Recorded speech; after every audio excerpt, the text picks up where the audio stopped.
Hey Josh, can I borrow your meat mallet? Coming your way, Trev. I think I found out how this works. Whoa.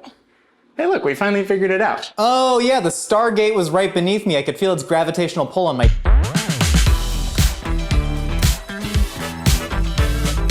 Welcome to Mythical Kitchen, where dreams become food. Now, we've all seen the rules on the back of the blue box mac and cheese, but rules were meant to be broken. We plan on breaking all of them. Today, we're gonna show you how to make 3 delicious recipes using your standard blue box of Kraft macaroni and cheese. If you're following along at home, you can find the time codes right there and also all of the written recipes down in the description below. Let's get cooking. All right, so today we're making mac and cheese pizza. Now, tons of people have made an actual pizza dough that has mac and cheese on it, but today we are using the actual mac and cheese as the pizza crust. You're gonna start out with, I wonder if I can flip this all the way. You're gonna start with 1 box of cooked Kraft macaroni and cheese. I'm not gonna eat it, I want to. And then we're gonna take 2 eggs and crack it directly into that. I almost shattered the egg on my table, don't do that. All right, so I'm just using the box stuff that I made according to the directions on the package. Mac and cheese is a staple in a lot of people's households, and you may be getting tired of the same old right now. So here's how to transform it into a really delicious and playful dish. You're gonna stir together your eggs and your macaroni and your mozzarella cheese, and when this bakes, all the cheese and the proteins in the egg are gonna combine with all the starch in the noodles and make a beautiful, crusty, circular crust. A crusty crust. You know. So I'm just using a baking sheet with a silicone mat on it. You could also use parchment paper, would work just as well, but I haven't any parchment paper. And then very important, you gotta lube up your hands. And then you're gonna take this and you're gonna press it out with your hands until it is the shape of a circle. Okay, so if you can see that, we got this beautiful mac and cheese crust. It is a perfect circle-ish. I'm gonna throw this in the oven and we're gonna bake it off and then we're gonna top it with stuff. Okay, so we have our mac and cheese crusts that are out of the oven, and I'm way too proud of this. You might be asking, what do you top a mac and cheese pizza with? So I'm gonna do 1 classic pepperoni. So we just have normal tomatoey pizza sauce, and now we're just gonna take a bunch of mozzarella cheese. All right, so we got this pizza all cheesed up, and now we're just gonna throw some ronies on it. And honestly, if you're thinking about the flavors of this, like the spiciness of the pepperoni, it's really gonna be nice. Fantastic. So we're gonna put that in the oven, pop it on the top rack at like 450 for about 10 minutes, just until this gets nice and crusty and melted. And then the other pizza, I'm gonna go with a white sauce pizza. White sauce pizza is one of my favorite things in the world. I do absolutely love red sauce, but we're gonna take just some pre-made Alfredo sauce. You can use this stuff in the jar. So we're just gonna dollop that all over, give it a nice schmear. So more mozzarella cheese on top of the Alfredo. We are going to go with just simply diced up cooked chicken breast, and I'm about to start pouring sweat into the pizza. I'm gonna try and angle my head so the sweat doesn't pour into the pizza. We got the oven jacked up to like 450 degrees, so that's what the sweat is. And then we're gonna take bacon. Chicken, bacon, creamy sauce, vegetables, like what's not to love about that? And then your vegetables. You can add literally whatever you want. I mean, I'm going with peas on it because it kind of reminds me of like an American version of carbonara that a lot of people put peas into, which I know it's not authentic, but it is really delicious. Peas and bacon is a fantastic combo. And then I'm going with a little bit of just raw white onion that's gonna cook up nicely in the oven. And then mushrooms. Why? They were on sale. No one's buying the mushrooms right now, so we're gonna give them some love. And look at that. So we're just gonna bake these off at 450 degrees for about 10 minutes, unless I said something that would contradict that 3 minutes ago. Do whatever I said 3 minutes ago or now. Insofar as they were the same thing, they might be. I think I have heat stroke. What does heat stroke feel like? All right, so we have the pizzas out of the oven and they look really incredible. You see, you got like a little bit of that caramelized cheese crust around the outside. You're gonna get some beautiful crispiness off that. I need to grab a knife to cut it. I'm gonna bring, we got Doombringer, the demon sword. I like this one. So I'm gonna cut this up. I don't like using pizza rollers. I don't trust them. All right.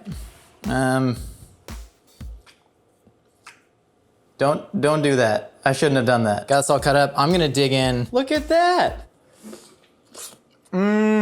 In the food world, this is what we call a cheat code. This is a thing that shouldn't exist, and it makes life way too easy, but it sure does exist. You get this very faint perfuminess of the yellow cheese, a little bit of crisp from the bottom, and then everything else just reads pizza, because you have like the hot rush of sauce into your mouth, and all the vegetables actually like really set it off. All right, now I gotta dig into this pepperoni one. Oh boy, look at that.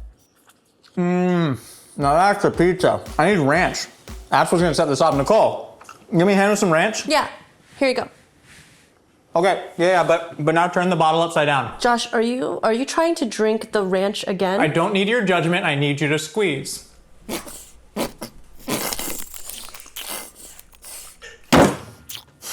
And that is how you make a mac and cheese pizza. One box of macaroni, infinite possibilities. And speaking of which, Nicole's gonna teach you how to make mac and cheese stuffed potato skins. It puts the ranch in the basket.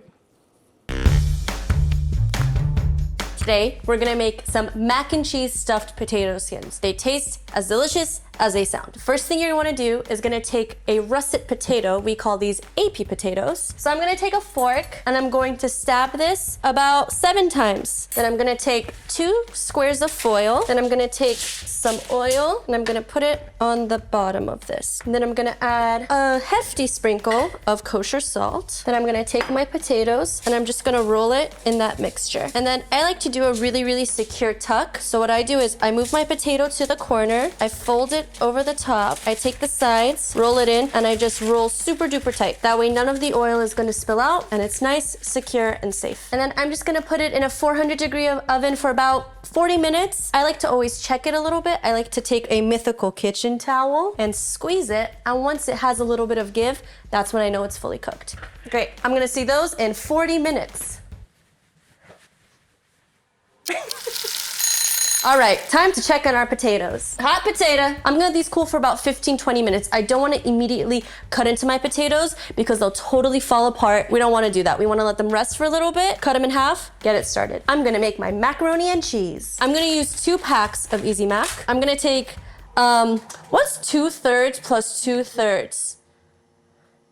It's 4/6, right? Well, I'm gonna take 2/3 of water, put it in my bowl. Sorry, I have a 5th grade math education. Throw my mac in here, and then I'm gonna microwave it for about 3 minutes. I know the box says 3.5 minutes, but I want my noodles to be a little al dente. Yes, we're gonna make our Easy Mac al dente. Guys, I don't know if you noticed this, but do you see the beautiful blue on the Easy Mac box? My eyeliner is the same color. Do you see that? 4/6 is 2/3. Okay, let's actually do the math. No, it's not. 2/3 plus 2/3 is 4/3, which equals 1 1/3 cup.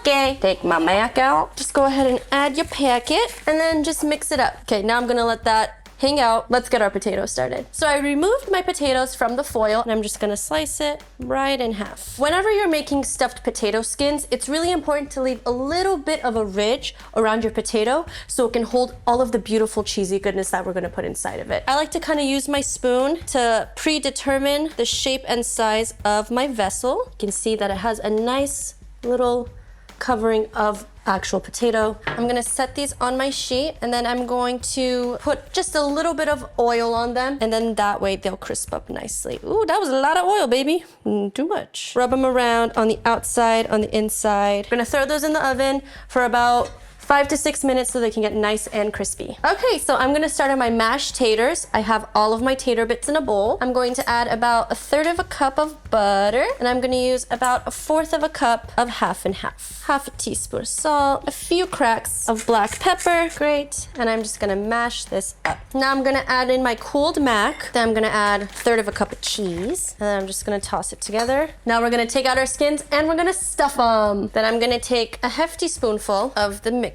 and I'm just going to fill it. You wanna pile it high. Now I'm gonna top it with a little more cheese because why not? I'm gonna broil it for about 3 minutes. I'm gonna keep an eye on it. I'm gonna keep checking it to make sure that it's not burning over the top.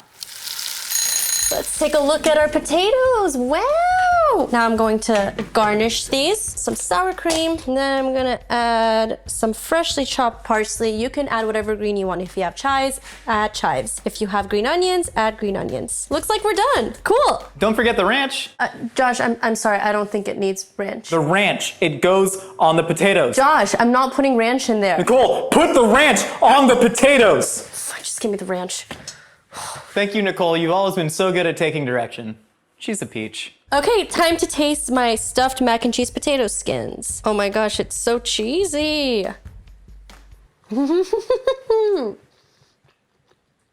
You ever eat something that's so good and you're like so proud of yourself that you just can't talk? So because we made our noodles a little bit al dente, it's like this totally different texture from the super smooth mashed potatoes, and it works really, really well together. Next up, Trevor's gonna show you guys how to make buffalo chicken macaroni and cheese. That sounds really good, Trevor. I don't know which way you are. Today I'm making buffalo chicken mac and cheese, and it's a momentous day because for once I'm actually cooking. I have managed to go through all of these videos and only bake buffalo sauce, It's a great sauce. And you may not know this, but buffalo sauce is pretty much just hot sauce and butter. It's very creamy because of all the butter, and it tastes like hot sauce because of the hot sauce. And we're gonna make a little marinade out of it. 1/3 of a cup of buffalo, oh yeah. Oh, look at it drizzle out. Honey, 2 tablespoons going in here. A teaspoon of salt and chili powder. About a tablespoon of olive oil. Since I just used my tablespoon to measure honey, I'm just gonna eyeball it. And we're going to whisk this up. We're going to whisk it. This is gonna be the marinade for our chicken, and it's also gonna make up the glaze that we're gonna put on the chicken after it's cooked. It's time to tenderize the chicken, and I learned this from our show, Cook Food Good. Hey Josh, can I borrow your meat mallet? Coming your way, Trev. I think I found out how this works. Oh. Hey look, we finally figured it out. Oh yeah, the Stargate was right beneath me. I could feel its gravitational pull on my All right, we're gonna do it just like Josh taught us. Light taps. Light taps up and down the meat. We are going to get some of this marinade in there and then kind of toss it around, rub it around, get the chicken coated. Now this is good. I'm gonna let this marinate in the, I'm gonna let it rest in the fridge for about 1 to 2 hours, but you can leave it up until like overnight if you want to let it marinate overnight for extra flavor. Okay, the chicken's been marinating. I've pulled it out and I've been letting it rest outside of the fridge for about 15 minutes before I cook it, because I don't want it to be too cold when I add it to the pan. I'm gonna add just another tablespoon of honey to this remaining buffalo mixture, and this is gonna become our glaze. So I'm just trying to thicken it up a little bit. Also, I've already prepared my mac and cheese. I'm just gonna let that chill out. I'm gonna choose my breast and I'm just gonna lay that down. I'm gonna let it cook, do its thing. All right, I'm gonna give it a little check-see. It's been about 5 minutes. Oh, look at that char on the bottom. Okay, so I'm gonna lower the heat now to about medium. Now I know what you're thinking, Trevor, that looks really black. It's not burnt, it's charred. And that's all the buffalo marinade that's just gotten really crispy and tender. Now this is nice and charred, we're gonna let the chicken cook all the way through, get nice and tender and juicy. I'm gonna let this finish cooking and then it will be sliced and on top of our mac. Okay, so the chicken is cooked. So I have the leftover little bit of glaze, and I'm just gonna drizzle that on the top of this. Get it nice and coated. I also added a little bit of this to my mac and cheese because I wanted to. I'm gonna get to slicing. Oh yeah, look at that little spongy piece of beautiful. Oh, it's good. Freak yeah. Assembly time. I've got my mac. I am always a person that eats an entire box of Kraft Mac and cheese by myself. I know some people might say, Trevor, that's unhealthy. It's meant for multiple people. And to that I say, I don't care. The Mac Daddy. She's so pretty. Oh, it's a big piece of chicken, but we're going for it. Oh. That is so good. Oh my gosh. Okay. The buffalo flavor goes so well with the cheese. Magical. Like it's so cheesy, so creamy. I hope you guys decide to make this because it's super easy, super simple, very tasty. And hey, thank you for joining us in the Mythical Kitchen today. Thank you so much for stopping by the Mythical Kitchen. Leave a comment with what mythical dishes you want to learn how to make next. Hit us up on Instagram at Mythical Kitchen with hashtag dreams become food of your best mac and cheese dishes. We got new recipes every week and a new episode of A Hot Dog is a Sandwich every Wednesday. Thanks for stopping by. I'll see you next time. Thank you for joining us at Mythical Kitchen something, I don't know. We'll see you next time. Bye. You can cook up your own feast while wearing the Mythical Kitchen apron, available now at mythical.com.